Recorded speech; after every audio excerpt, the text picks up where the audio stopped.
Here in the postgame, Tennessee defeats UTSA 45-14 at Neyland Stadium alongside Josh Ward from Josh and Swain. I am Vince Ferrara from Sports Talk. Much better, Josh Ward. A little bit like we're used to seeing from Tennessee. Well, much better start. Right. The first quarter has been a challenge for Tennessee the first 3 weeks of the season. They've had good opening drives in a couple of games, but then after that, problems would pop up, either stalled offense or defense that was taken advantage of against Florida. Tennessee set the tone immediately with Joe Milton's long touchdown run and then continued its offensive pace, and the defense did everything that it needed to in the first half. 81-yard touchdown run on the first play of the game. That is a record for a Tennessee quarterback. Longest touchdown run by UT quarterback. Oh, by the way, what have we been talking about all week? That's the run game. And Josh Heupel mentioned that, hey, that's something they need to continue to do with him. And it obviously will help the rest of the ground game. And they ran for over 300 yards. Yeah, and Joe having that kind of run against an SEC defense is going to be more difficult because they're going to have more speed. But it's more about the mindset and the offensive approach and what he can do offensively, and that is run the football. And there was, I think, talk during the television broadcast about looking at Cam Newton tape. Kevin Simon, who's contributed to the Sports Animal, said, I'd try to get him involved more. And Cam Newton was a comparison he came up with, which makes a lot of sense when you think about size and physical skill set. And what Joe does in the passing game is still going to be a huge part of where this offense goes. But for it to max out its potential, he's going to have to run the ball within the offense. Another guy that's going to have to play a big part, bigger than we've seen the last couple of weeks, is Dylan Sampson. He stepped up, and Jalen Wright had an injury, left the game. Dylan Sampson had a bigger role, and what do you know? He made big plays again. Yeah, Sampson has 30 touches on the year. 6 of them have gone for touchdowns. 5 of them have gone for touchdowns with he had 2 rushing touchdowns today, so 6 total. He has 1 receiving touchdown on the year, 1 every 5 touches. That's really good, and had a career high in rushing yards with 139 today. So they have a deep running back room. Dylan Sampson again said we have the best running back room in the country, and he kept a great attitude this week and not having his head down with the lack of opportunities a week ago. Yeah, and we'll see what happens with Wright, but either way, I think Sampson has to factor in next week and moving forward. And pass protection is still a part of the conversation too, but with the ball in his hands, Dylan Sampson has explosion that I'm not sure any other running back possesses, at least the 3 guys that we're talking about right now in Small, Wright, and Sampson. And he can be a playmaker as a receiver and a runner, which this offense needs. To go along with the running game, we are seeing quick passes, swing passes to the running back. The screen game obviously has been a big part of what they've done. And Sampson can make plays in that role too. Yeah, look, there's things to work on. Joe Milton missed, I counted at least 6 passes that could have been touchdowns, whether it's deep shots or throws into the end zone. So that accuracy still needs to improve, like you said, against better competition. But look, when you have other facets of the game going, then it doesn't cost you ball games. And I thought the offensive line overall was much better this week. Still no Cooper Mays, but it seemed like they kind of rode with the same guys and for the most part kept Milton clean. Yeah, overall, Cooper's status is probably going to be the biggest question this week. Jalen Wright, how he's doing. Right. But Cooper's just been a storyline now for the last 4 or 5 weeks. I mean, more than that when you go back to when he had his procedure. So the expectation, I think, will be that he comes back, and that would be a big lift for the offensive line that does still have some work to do. Milton did get rolled up there, and that was kind of a scary moment.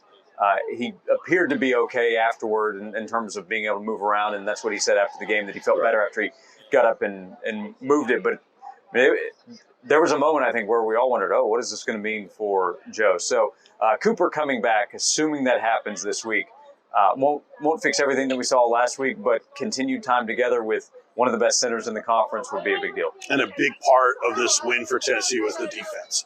Much better after all the missed tackles a week ago, with the exception of really 2 third-quarter drives. Yeah. Tennessee's defense was dominant, and they overall tackled really well. Yeah, a third-quarter lull, but I would, if I were one of the defenders, I probably would have had a lull after a dominant first half. We had a lull in the press box. Yeah. So the first half, the defense did what it had to, and that's what fans wanted to see. Again, they'll get more of a test in SEC play. Everybody recognizes that. But in this game, what you want to see from the defense is a dominant performance, and the defense, I thought, showed that. Yeah, a lot of young players got a chance to play. Nico, not till late, 7-8 minutes left in the really game. nothing to make of Nico's appearance behind a reserve offensive line. He didn't have much of a chance. The offense was pretty much done at that point. The only thing to make of it is that he probably should have gone in earlier.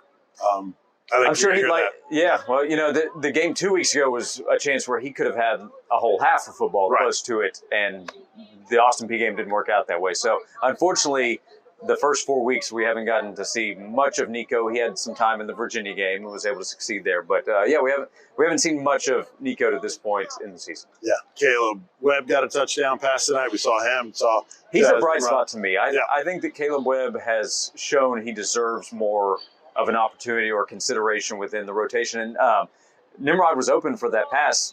Milton just missed him. Right. So both of those guys we've heard really good things about behind the scenes. Mm-hmm. And I think both of those guys will get more of a look from the coaching staff. Yeah, Webb and Nimrod were 6'3" track guys in high school.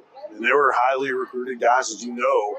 And there's just guys in front of them that are more experienced that they trust more. But Drew McCoy, I guess, was tired. And that's when Webb got his opportunity. But Keaton went out with an injury, so that's something to monitor as well. And Squirrel has bigger numbers if he's hit on a play or two where he got open. So they're still, I think, fine from a talent standpoint at receiver. There's still things to work on, as you saw within the passing game as well. Right. Anything else stood out? No, I don't think so, other than Tennessee doing what it was supposed to in a game against UTSA that was limited. They had their backup and then the third-team quarterback. So the qualifier obviously exists, but the defensive line has shown the ability to be disruptive. If they can be that consistently, there was a play, James Pierce gets to the quarterback, leads to an interception where the quarterback has to scramble under pressure and throws the ball to Warren Burrell, made the interception. Pierce is going to continue to be a guy that we talk about, that he can make a play or two in a game that can make a difference in what the game does, but the direction it goes. The defense up front just needs to be as consistent as it possibly can. Yeah, so much better. Be a little bit easier week this week in breaking this down on our respective shows. So we'll see how it goes. And then obviously get back into SEC play with South Carolina with plenty of motivation off of what happened last year. Yeah, this is one of those circle the game on the schedule games. But you know what? South Carolina's going to say, we put up 63 on this team last year. They're going to come in confident. So here's a big opportunity for Tennessee. You can get a win, get to 5-1, then you have 2 weeks to get ready for Texas A&M at home. Right. As disappointing as the Florida loss was for Tennessee, there's still an opportunity in the first half of the season to be close to where you thought you would be and set yourself up for a chance in the East as the season goes along. But you have to win South Carolina if that's going to be the case. Yep. Competition steps up on Saturday back here at Neyland Stadium. Be sure to listen to Josh each weekday from noon until 3. Josh and Swain on 99.1 The Sports Animal.